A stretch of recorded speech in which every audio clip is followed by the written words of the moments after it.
There are too many distractions in South Africa, especially in the youth. There are certain things that the government doesn't want us to see, but I'm here to show you.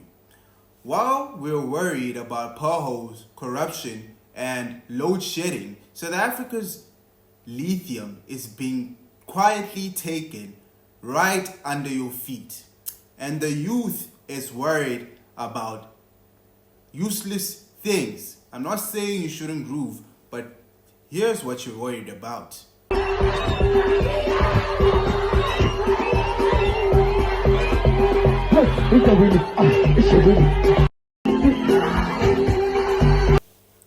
That's what the youth of today are actually worried about. I'm not saying you shouldn't groove. I'm not saying you shouldn't go party. I'm not saying you shouldn't listen to any type of music.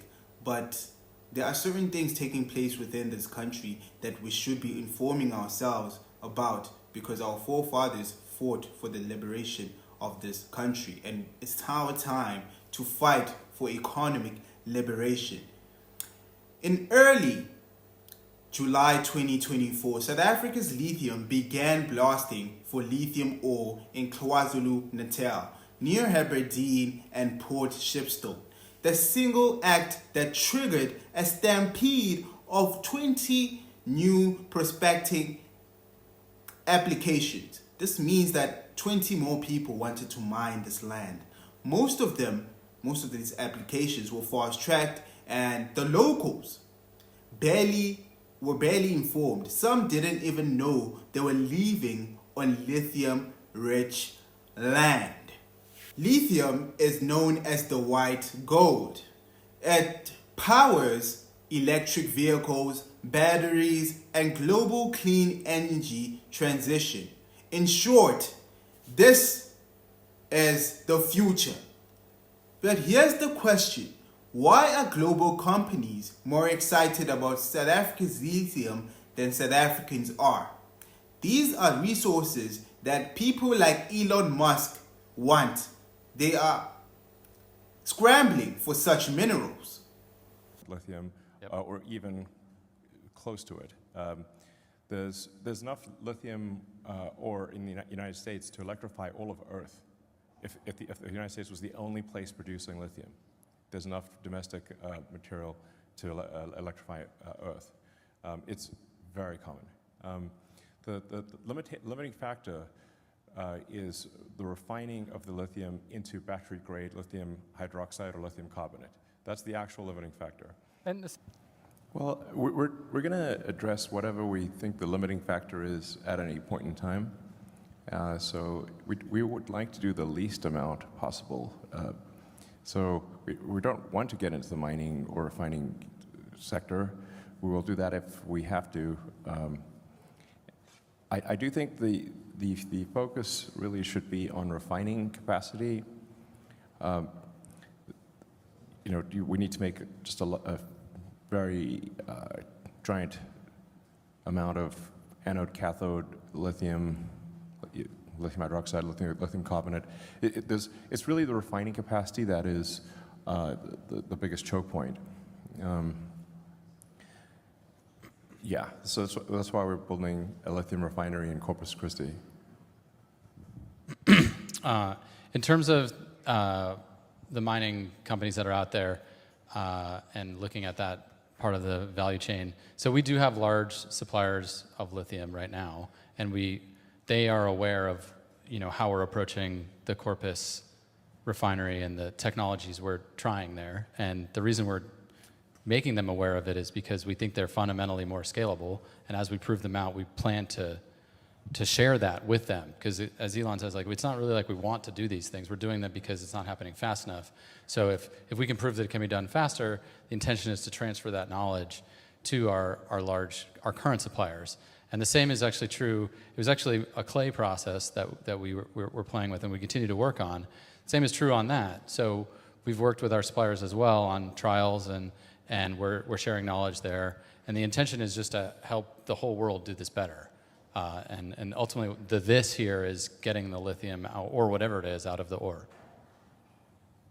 For those who don't know, there is something known as the National Environmental Management Act, which ensures community participation, environmental sustainability, public access to decision making. But in this case, the National Environmental Management Act was sidestepped or side-footed. Locals weren't fully consulted and environmental risk assessments weren't fully conducted, or they were avoided, right? Even though they claim that environmental consultants were part of this situation. As someone with a background in environmental law, I see the danger clearly. When this kind of mining happens without proper environmental consultation, or it is rushed, lithium mining actually scars ecosystems, it disrupts underground water tables, it threatens biodiversity, and leaves long-term damage that no camera or PR campaign can actually hide. The South African coast, or the South Africa's coast, is home to delicate ecosystems that should not be collateral damage for a rush for minerals. Or at least, when there's a rush for minerals, at least employ the unemployed geologists that are found within this country, the unemployed environmental scientists that can conduct proper environmental risk assessments for this kind of mining. And at least the people of this country should benefit through employment, not through BEE that only supports, in fact, only a few benefit from it. Only a few politicians benefit from BEE. Recently in South Africa, the land expropriation laws were amended by Cyril Ramaphosa. The idea was to make land access more equitable within this country.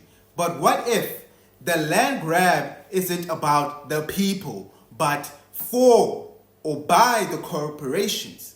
Quietly, legally, and permanently. That's why there are so many distractions or so many useless things being bombarded to us so that we don't see what's really going on. While the nation focuses on daily crisis, the real wealth, the land and minerals, is being transferred to a handful of elites within the country or outside the country from Europe.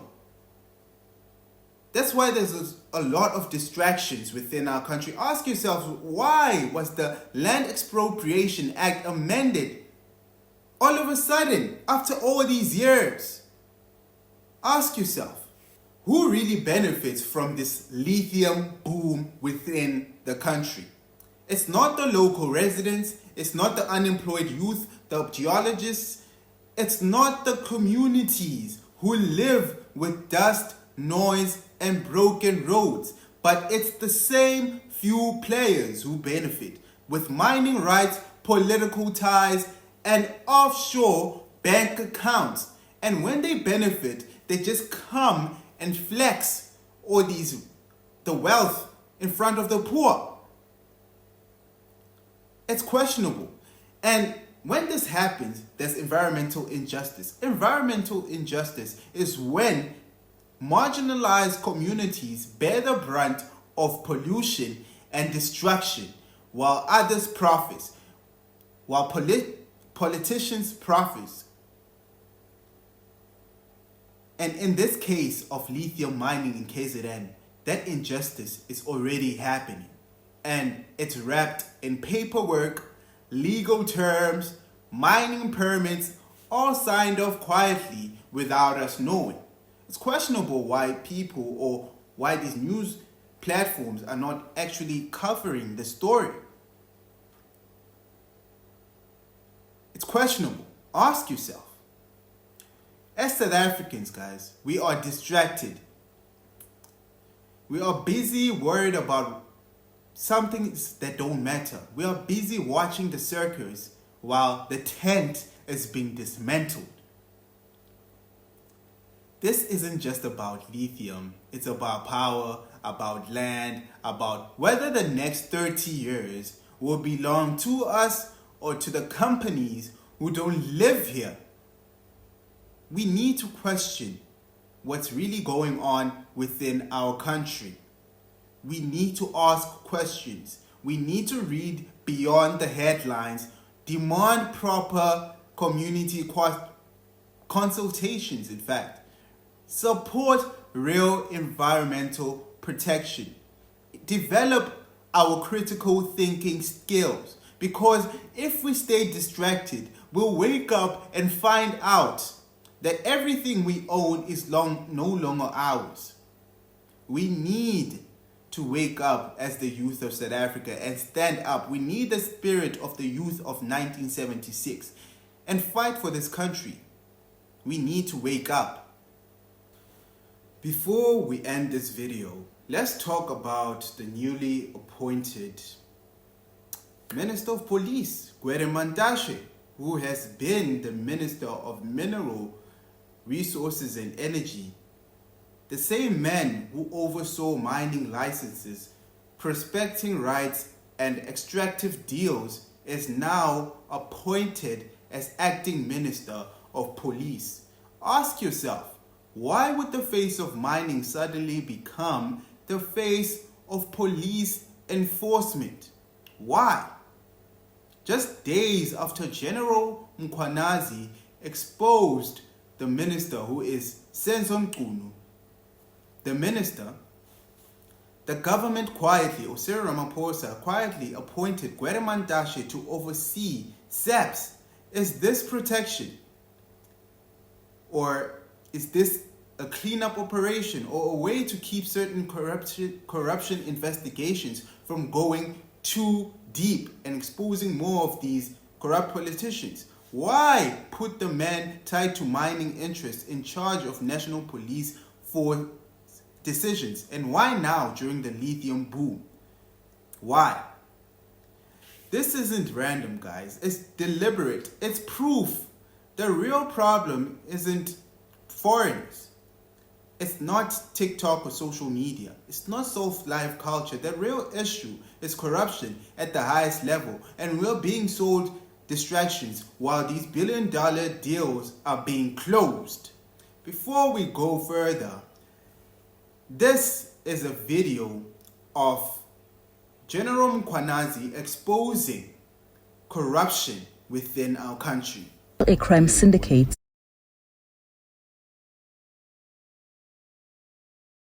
based in Gauteng province, but is operating across the country. Mkhwanazi says this investigation proved the involvement of the judiciary in criminal acts. And I can confirm before the South Africans today that the investigation which these members were involved with in Gauteng has unmasked the syndicate. And this syndicate involves, amongst others, politicians who are currently serving in parliament. The law enforcement officers include the members of the South African Police Service, the Metro Police, and correctional services. They include prosecutors in Gauteng province, the judiciary, and all these are controlled by the drug cartel as well as business people in that province of Gauteng. After this incident, Mkhwanazi says the Deputy National Commissioner for Crime Detection, Lieutenant General Sibiya, ordered the removal of 121 dockets from the Political Killings Task Team. He says these dockets have been sitting in Sibiya's office ever since, without any investigation work done. Mkhwanazi says a man arrested for 3 attempted murder cases is bankrolling Mchunu. He says uMzumbe Cat Matlala was awarded a 360 million rand contract by the police in 2024. Cat Matlala was arrested in May this year by the Political Killings Task Team for 3 cases. On the 1st of January, the letter is issued on the 31st. On the 1st of January, 2025, Mr. Brown Mokhotsi sends a WhatsApp to uMzumbe Cat Matlala, and it reads as follows. I quote, "I have arranged a meeting for Sibiya and the minister. They must have a solution. And it follows another message. The task team that came to your house and harassed you have been dissolved. Mkhwanazi further accuses Mchunu of lying to Parliament. He says in March this year, Mchunu told the Portfolio Committee on Policing that he did not know Brian Mkhotsi from the Northwest, whom Mkhwanazi says is Mchunu's associate. The minister denied on record. Go and Google a visual presentation to the Portfolio Committee on the 5th of March this year, towards the end of that briefing, where the Minister of Police responded and he said he does not know this Mr. Brian Mkhotsi. He said that in Parliament. However, the minister confirmed that he knows this Mr. Brian Mkhotsi during a telephone conversation that he had, which was posted on X under the handler at Load Care.